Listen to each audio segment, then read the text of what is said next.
Ha, navbatdagi gilamimiz ko'k gilam. Mana hozir ko'rishingiz mumkin, tuklari yopishib, kir bo'lib ketgan, ozgina changlari ham bor. Buni hozir Turkiya texnologiyasi asosida har doimgidek yuvib, chiroyli qilib yangi holatiga keltiramiz, ko'ramiz. Gilam yuvish etaplariga keladigan bo'lsak, birinchi bo'lib gilamni suvlab olamiz, keyin undan keyin o'zini shampunlarini sevib chiqamiz.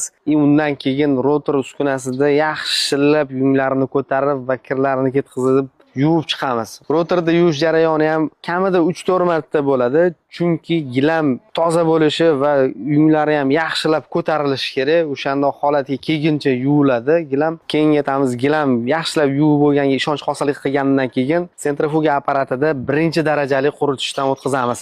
Ya'ni bu jarayonda gilamimiz 90% gacha quruq holatda bo'ladi. Gilamdagi suvni 90%, 95% suvni chiqarib tashlaydi bu apparatimiz.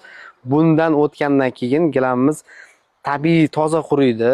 Hidlanib qolish, shakli o'zgarishi, ranglarini o'zgarib ketishi, quyoshda sarg'ayib ketish holatlari bo'lmaydi. Va o'zini maxsus dorilariga ilib, buni 1 kun, 2 kun davomida quritib, pardoz ishlari olib boriladi, upakovkalab mijozimizga yetkazib beramiz.